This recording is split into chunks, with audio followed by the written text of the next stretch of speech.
Hello everyone, this is Renault, and we're going to do the finale for the Invasion of the Triceratons 5-part miniseries. Hit that like button, and I want to say thank you so much for tuning in. This has been quite a harrowing tale, both for the story and for myself mentally and emotionally. But before we get started into this story, let's say our typical hellos. Hello, Joker. May chaos reign. Hello, plastic plants. And, let's get started on this story. Now, last time we left off with the, Triceratons just getting the crap kicked out of them left, right, and center. Baxter Stockman was using his technology to fuel using, high advanced convoys to get people out of the city and making a profit on the side, and April O'Neil had to make a big deal. Actually, the editors or the writers or someone with some authority had to do apologetics for making profit off of warfare. And also, Agent Bishop was somehow being given paramilitary forces from a senator, from a covert op, from a senator, using government resources and not the executive branch. Again, all they had to do was change it so that Baxter Stockman was speaking to somebody in the NSA, or not quite the NSA, but maybe the CIA or the FBI, or was one of those other alphabet soup government agencies in law enforcement, or a secret branch of the military. And that would have been fine, but instead he was meeting with a senator for government resources, which made no sense. April O'Neil had a plan that was going to come across as stupid, and then Splinter was showing up at the Triceraton Command Center. And Splinter was talking about how he would cut off the head, and this would end the fighting. Except the command or the leader of the Triceratons is actually in space right now. And speaking of space, the Triceratons are not using any of their super advanced technology on the humans and planet Earth. So plot holes abound and nonsense reigns. Let's go to the first page, and we're immediately confronted with some really horrible art by Bram Revel. Bram Revel is the replacement artist for Saucero. And I'm not quite sure how that happened, in the middle of the past two series. Here's what I think happened.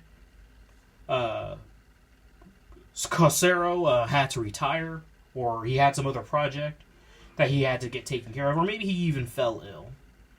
And so for 2 weeks, the editorial was trying to find somebody to do the job. And then the only person who would accept at the pay levels that the IDW was offering was Saucero. Oh, not Saucero, was Revel. Bram Revel. So that's what I think happened with the art, because this series is terrible. For example, look at that Triceraton's feet. Just look at it. I mean, the feet isn't the only thing. The whole face is just terrible, and everything else is awful. But it's kind of just drink it in. I wish this is the sort of panel that I really do wish I could zoom in on so that you can see it clearly. Because this is just some terrible art. And it's ironic because 1 or 2 issues ago, I was just talking about how, the art's serviceable. It doesn't detract and it doesn't take away. So that's, it's above average. It went from above average to art student in middle school very quickly. I kid. I don't know anything about art, but other than that, but I do know my own taste, and this art is bad. So anyway, what we're seeing is more of the Triceratons fighting in the streets with people. These Triceratons are fighting the purple dragons, while Jenica, who betrayed Master Splinter, looks on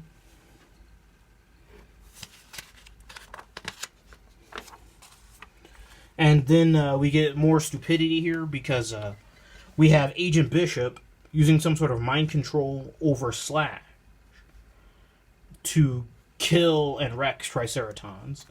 And if you look carefully at this, it looks like this Triceraton is shooting directly at Bishop.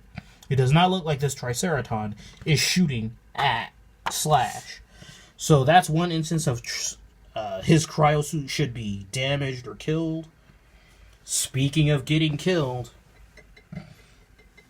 we have Agent Bishop again smacking around and killing Triceratons, making them look like they are a non-formidable force. And also this whole tactic or this means by which he takes control over Slash also does not make any sense. If, for example, if Bishop were in like a stasis, and while he's in stasis, he has control over Slash, that would make sense. This, where he moves and then Slash moves, that does not make sense. Because look, this is now the second time, by the way, it looks like the Triceraton is shooting at Bishop, and of course, this highly trained elite military force who has all the skills of a stormtrooper and skills and accuracy of a stormtrooper misses Agent Bishop completely and winds up getting killed because whatever. Another thing is that you make questionable allies. Some allies ships that are difficult, and some are distasteful. But in this circumstance, allying with Bishop is not really distasteful. Very few people know that Agent Bishop shot first. There's going to be a whole lot of my country right or wrong, and they're highlighting distasteful as if this woman finds Agent Bishop distasteful, but Agent Bishop has literally just saved her life. So this story is falling apart real fast. And now we go back to Agent Splinter, and we look at some more terrible art. He's talking. But, hey, we're going to fight you. No, Father, the Triceratons are correct. It doesn't really matter whether they are correct or not. We have to kill them and defeat them to save Earth. Again, without knowing that Agent Bishop shot first, and even the Teenage Mutant Ninja Turtles don't know that Agent Bishop shot first. It's just that the Triceratons said Agent Bishop shot first, which is true. And the reason why the Teenage Mutant Ninja Turtles believe them, or believe the Triceratons, is because they know the Triceratons to be honorable people. But again, they're trying to portray Master Splinter as this horrific and villainous being, but from a practical standpoint, knowing that Agent Bishop isn't, even if you know that Agent Bishop is a scumbag, the Triceratons have not had a chance to present their case. So this whole demonizing and portraying Master Splinter as some sort of villain or irredeemable villain for doing what he's doing to kill the or try to kill Triceratons, it doesn't really hold up to scrutiny. And by the way, everyone is very good at killing Triceratons. Look at that horrible art. Oh, horrible art. Oh. Let's skip some pages so that we have less horrible art to look at. So naturally, Splinter orders the Foot to battle the Turtles, and we actually get very long fight sequences. But I'm going to skip over it because it's nothing special. I mean, nothing to get excited about. And so Master Splinter does like a decoy move where he does an unnecessary leap. He gets plucked out of the air, and then he blows some paralysis agent in her face. And now she's paralyzed. Now, here's another thing that just doesn't make sense. Talking. He's going to kill her with a knife to the throat. And, no! Master Splinter, no! So after the Turtles have fought Master Splinter's forces, Master Splinter fights and defeats the Teenage Mutant Ninja Turtles.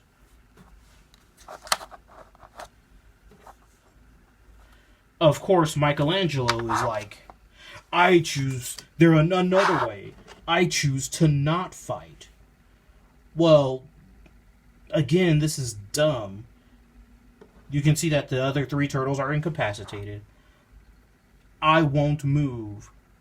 Okay, so what Master Splinter would do is do like some ninjutsu stun move and just toss Michelangelo out of the way. Or something. And then kill the Triceraton.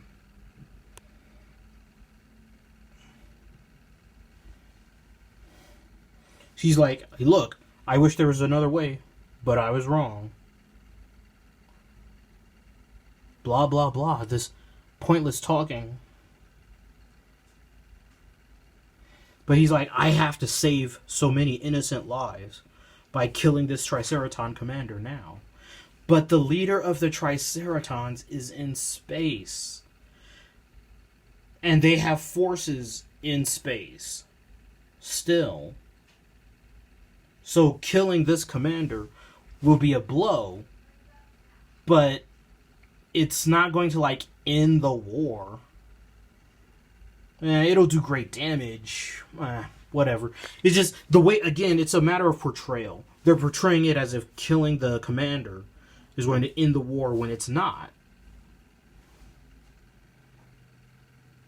So anyway, we have another way. Yeah, a better way.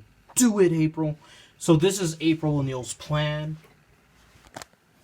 Let's see, just a second while I skip some pages. Or just turn to the next page.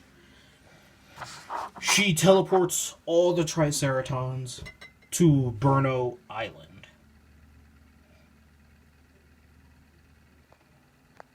Or a transporter to she uses a teleporter to transport the Triceratons to a TCRI building. And in the TCRI building, they're going to teleport the Triceratons to Burno Island. The Utrons have terraformed Burno Island. It's uninhabitable by humans, but it is habitable by Triceratons because they have adaptive physiologies. And so the Triceratons will be living on Burno Island. Is Burno Island large enough to house that entire population of Triceratons? Is Burno Island large enough and has enough resources to accommodate their needs? Furthermore, every aspect of this looks like a retreat. Now, they can say it's a tactical maneuver, and that might happen later on, but this is very much portrayed as the Triceratons retreating from battle. Now, the Triceratons are supposed to be honorable people, and so this kind of retreat would look very cowardly. So, again, this whole thing just falls apart as far as I can tell. And in the process, the Triceratons get transported to Burno Island.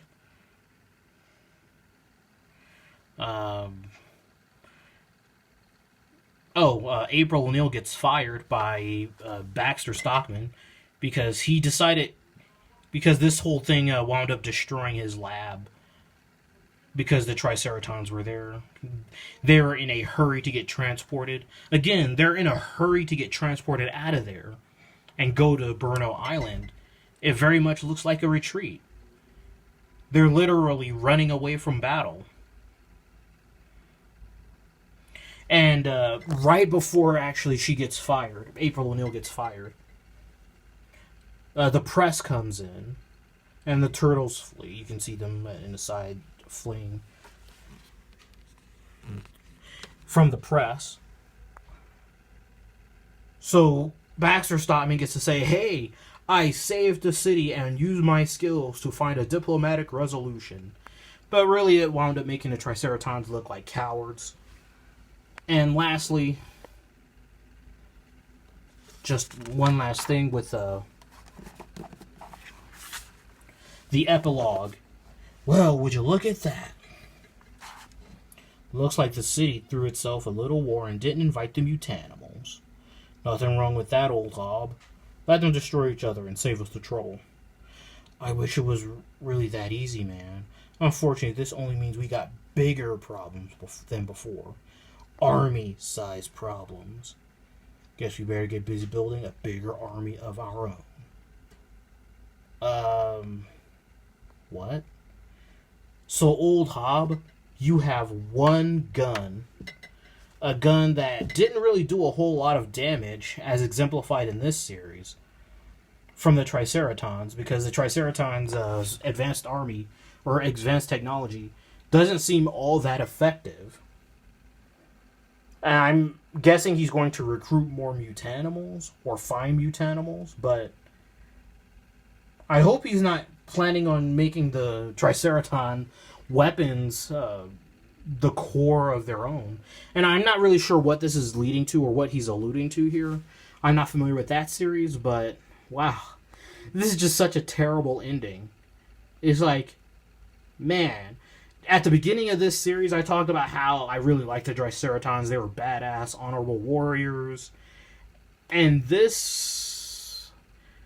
wow, way to make the Triceratons... way to put a stop to my disillusions. Anyway, before I go, I want to remind everyone that COPA mandates that that certain videos be marked not for children. To ensure that this video is marked not for children, I'm going to say fuck COPA and also fuck YouTube. And fuck this storyline. The art was terrible. The worst thing was the art. I'm not quite sure which one was worse, the art or the story. Anyway, thank you so much for watching, and I hope you enjoy the rest of your day. Bye-bye.